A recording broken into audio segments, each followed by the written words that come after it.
اخلاق لوگوں کے ساتھ کسی برائی کا بدلہ برائی نہ دے، کسی طرح کے ظلم اور زیادتی کا راستہ نہ اپنائے، وہ اپنے نفس سے کنٹرول کرے، اپنے نفس کو قابو میں رکھے، جہاد کرے نفس سے۔ تو یہ جہاد نفس سے کرنا یہ اس لیے کوئی معمولی عمل ہے روزہ رکھنا دن بھر، کوئی معمولی عمل ہے راتوں کو عبادتوں میں گزارنا، لیکن ایک مومن جس کے اخلاق اچھے ہو جائے، وہ مومن اپنے اخلاق کریمانہ کے باعث ایک دن بھر روزہ رکھنے والے اور رات میں قیام کرنے والے کے درجے اور مقام کو پا سکتا ہے۔ میرے بھائی یہ فضائل ہیں۔ وہیں آدمی اگر بدخلق ہے اور بہت بڑا نمازی ہے،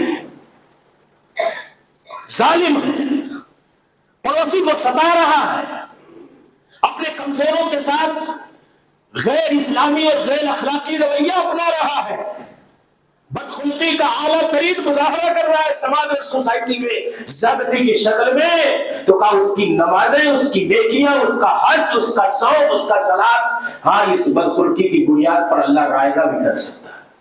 اب دیکھو مفلس کس کو کہا اللہ کے رسول؟ صحابہ سے پوچھا میری امت کا مفلس کون ہے؟ تو کہا صحابہ نے جس کے پاس مال و منال، دولت و ثروت نہ ہو۔ کہا نہیں، میری امت کا مفلس وہ ہے جو حاجی ہے، نمازی ہے، زکاتی ہے، خوب خرچ کرتا ہے، حج کر کے آتا ہے، نماز میں صف اول میں رہتا ہے، لیکن اس کے اخلاق اچھے نہیں ہے کہ نہیں؟ مفلس وہ ہے نمازی، حاجی، زکاتی، صدقہ خیراتی، نیکی کے راستوں میں پڑھ کر کے رہنے والا، لیکن قد شتم ھذا وسفک دم ھذا واکل مال ھذا، کسی کا مال اپنی طاقت کی وجہ سے وہ کھا گیا، کسی کمزور پر ظلم کر رہا ہے، کسی آدمی کو بیجا گالیاں دے رہا ہے، کسی کے ساتھ ظلم اور زیادتی کے راستے اپنا رہا ہے، اور کسی کا مال ہڑپ کر کے کھا جا رہا ہے، کمزوروں کو ستا اور ظلم کر رہا ہے۔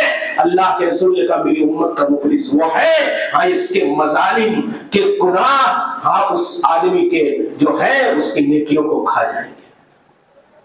میری مائیں اور بہنیں، نماز تہجد گناہ کو کوئی ہو اور پڑوسی کے ساتھ اس کا معاملہ اچھا نہ ہو، یہ اسلام کو پسندیدہ نہیں۔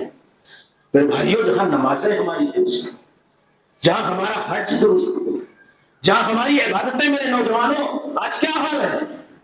آج کیا حال ہے؟ آدمی چھوٹی چھوٹی باتوں پر مسلمان نوجوانوں کی کیا صورت حال ہے؟ ریئیکشن اور رد عمل کے طور پہ اگر کسی نے تھوڑا سا گاڑی وائی ٹھوک دیا تو گالی گلوچ، مار پیٹ، سب کچھ چالو ہو جاتا ہے۔ صبر اور تحمل اور حلم و بردباری ذرہ برابر پڑھو سیرت رسول کو میرے بھائیوں۔ ہم پڑھے، آپ پڑھے، اپنی زندگیوں میں دیکھتے کہ مائی عائشہ کہتی یہودی لوگ آئے اور کہا السلام علیکم، آپ پر موت، مائی عائشہ سے خبر گالی تھی، بددعا تھی، علیکم السلام اللہ، تم پر بھی موت ہو، لعنت ہو۔ مائی عائشہ نے ایک جملہ بڑھا کر کے پیش کر دیا۔ رسول اکرم کو دیکھو، مہلن یا عائشہ، مہلن یا عائشہ، اے عائشہ یہ کیا کر رہی ہو؟ انہوں نے السلام کہا میرے لیے، تم نے ریئیکشن کے طور پر علیکم السلام اللہ نے کہہ دیا، رد عمل کے طور پر یہ کیا کر رہی ہو؟ کہ اللہ کے رسول آپ نے سنا نہیں؟ انہوں نے آپ کو بددعا دی، آپ کو گالی دی، آپ کے الفاظ، آپ کے تعلق سے موت جیسے غلط الفاظ کا استعمال کیا۔ اللہ کے رسول نے کہا عائشہ سنو، ان اللہ رفیق ویحب الرفق فی الامر کلی، میرا رب نرم ہے، رفیق ہے، مہربان ہے، اور زندگی کے ہر معاملے میں نرمی کو پسند کرتا ہے۔ میں نے سنا، لیکن میری زبان رسالت معاف رد عمل کے طور پر گالی کے بدلے، ان کے بدخلقی کے بدلے بدخلقی کے لیے امانہ نہیں کر سکتی۔ میں اسی طرح کے الفاظ اپنی زبان، پاکیزہ زبان سے استعمال نہیں کر سکتا۔ یہ رسول اکرم کی سیرت۔ آج ہمارا حال کیا ہے؟ ہاں، ایک دیا ہے تو 10 نہیں دیا تو سکون نہیں ہوگا، گالی۔ نوجوان کا حال سکون ہی نہیں ہوگا، ایک تھپڑ اگر مار دیا غصے میں تو پھر لاٹھی ڈنڈا دوست احباب کو فون کر کے پہنچ گئے اس کے گھر، دکان، سڑک پر، اور پورا ہنگامہ وغیرہ اور حلم و بردباری ہے۔ ہماری زندگیوں میں ذرہ برابر نہیں۔ یہ مسلمانوں کا ہے۔ میرے بھائیوں، ہم کون سا اسلام پیش کر رہے ہیں؟ میں اس کا رہتا ایک حدیث ذکر کر کے بات ختم کر دیتا ہوں کہ صرف عبادتیں اسلام میں داخل نہیں، بڑا اچھا عابد ہو، بڑا عبادت گزار ہو، خاتون ہو، مرد ہو، سب بولے میں تو بڑا متقی آدمی ہوں، لوگوں کے ساتھ اس کا، پڑوسیوں کے ساتھ اس کا تعامل اچھا۔ امام احمد بن حنبل رحمۃ اللہ علیہ نے ذکر کیا اپنی مسند میں، حضرت انس بن مالک راوی ہے، کہتے ہیں کہ اللہ کے رسول صلی اللہ علیہ وسلم نے فرمایا ان فلانۃ تذکر من کثرت صیامها وصلاتها وصدقتها، میری مائیں اور بہنیں بھی سنیں کہ ایک عورت ہے، اس کے کثرت صوم و صلات، یعنی خوب روزہ رکھنے والی ہے، خوب نمازیں پڑھنے والی ہے، خوب صدقہ و خیرات کرنے والی ہے، تذکرے ہو رہے ہیں، چرچا ہو رہا ہے، لیکن ولیکن توزی جیرانہا، اپنے پڑوسن کو ستاتی ہے۔ کیا ہے؟ نمازی بہت ہے، تہجد گزار ہے، نفلی صوم کا اہتمام کرنے والی، کتنی بڑی نیک دکھنے والی خاتون، صدقہ بھی کرتی ہے، لیکن تم اسی جیرانہ اپنے پڑوسن کے ساتھ اس کا تعامل، رویہ، برتاؤ، اخلاق درست نہیں کا، ہی فی النار، یہ جہنمی خاتون ہے۔ میرے بھائی غور کریں، ہی فی النار، یہ جہنمی ہے۔ یہ ہے اخلاق کی عظمت۔ اور کہا ایک عورت ہے صرف فرض نماز پڑھتی ہے، ایک عورت ہے صرف فرض روزے رکھتی ہے، صدقہ و خیرات کے لیے اس کے پاس مال نہیں ہے، لیکن اپنے پڑوسن کے ساتھ بڑا اچھا معاملہ ہے اس کا۔ رسول اکرم کہا فیا فی الجنہ، یہ جنتی خاتون ہے۔ آپ اندازہ لگاؤ میرے بھائیوں کہ ہماری نمازیں درست ہو، اگر ہماری عبادتوں میں بھی کوتاہیاں، تو ہم غور کریں کہ اس حوالے سے بہت ساری باتیں ہیں، لیکن چند ایک دعوت فکر کے حوالے سے باتیں میں نے کہی۔ ہم غور کریں کہ ہماری زندگیوں میں اخلاقیات کے یہ صوم آیا، جو روزہ آیا، کس لیے آیا تھا؟ کہ ہمارے اخلاق کے اندر تبدیلی آئی۔ حج جانے والی عبادت ہے، یہ نماز ہمیں برائیوں سے روکتی ہے، یہ ساری عبادتوں کا یہ خلاصہ ہے کہ ہمارا تعامل جہاں اللہ کے ساتھ اچھا ہو، ہمارے اخلاق اپنوں کے ساتھ، پرایوں کے ساتھ، غیروں کے ساتھ، غیر مسلموں کے ساتھ، سب کے ساتھ اچھے ہوں۔ اور ہم سماج میں آج کہیں نہ کہیں اپنی بدخلقی کی وجہ سے اسلام کی شبیہ اور اسلام کی شکل و صورت کو بگاڑ کر کے پیش کر رہے ہیں۔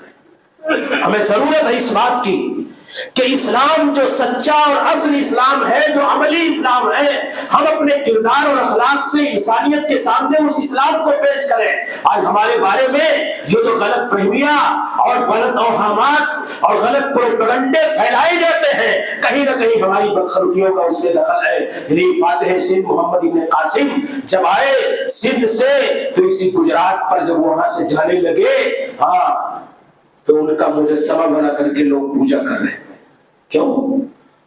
ایک مسلمان جو فتح کیا ہوا ہے، اس کے اخلاق اس سماج میں رہنے والے غیر مسلموں کے ساتھ اتنے مجسمہ بنا کر کے لوگوں نے پوجا کرنا شروع کر دیا۔ رسول اکرم کو دیکھو کیسے کیسے واقعات آئے، لوگ آئے ہیں قتل کرنے کے لیے، لوگ آئے ہیں آپ کے ساتھ بدسلوکی کرنے کے لیے، لیکن اللہ کے رسول کا برتاؤ اتنا اعلیٰ رہا کہ لوگ آپ کے کردار سے متاثر ہو کر کے مسلمان ہو گئے۔ اللہ نے کہا وَإِنَّكَ لَعَلَىٰ خُلُقٍ عَظِيمٍ۔ تو اس لیے میرے بھائیوں، جہاں ہم عبادات اور توحید اور عقیدے کے حوالے سے حساس ہو، وہی ہماری ذمہ داری یہ بھی ہے کہ ہم اپنے اخلاقی زندگی کے اخلاقی پہلو پر بھی غور کریں، ہمارے نوجوان غور کریں، میری مائیں اور بہنیں غور کریں۔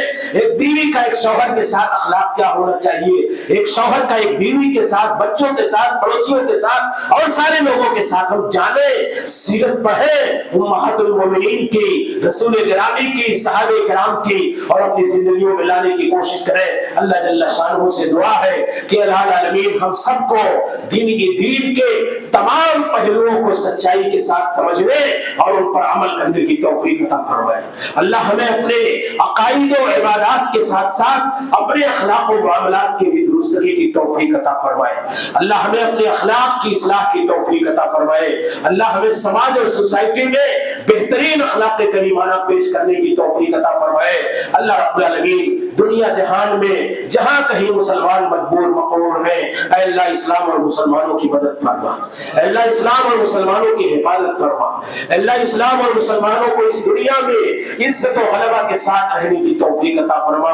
اے اللہ پوری دنیا میں اور اپنے وطن عزیز میں امن اور شانتی کو قائم کرنے کے لیے ہر اچھی کوشش کرنے کی توفیق عطا فرما، اور سارے لوگوں کو امن اور شانتی کے ساتھ بنا کسی جنگ و جدال کے زندگی گزارنے کی توفیق عطا فرما۔ اللہ ہمارے اپنے وطن عزیز میں مسلمانوں کو اور اہل وطن کو عزت و سرخروئی کے ساتھ امن اور شانتی کے ساتھ زندگی گزارنے کی توفیق عطا فرما۔ اللہ رب العالمین ہمیں بخش دے، ہمارے والدین کو بخش دے، اور تمام اہل ایمان کو بخش دے۔ یا اللہ خاتمہ ہو تو ایمان اور اسلام پر ہو، موت آئے تو توحید اور سنت پر آئے، آمین۔ وآخر دعوانا الحمدللہ رب العالمین۔ استغفر اللہ لی ولکم ولسائر المسلمین۔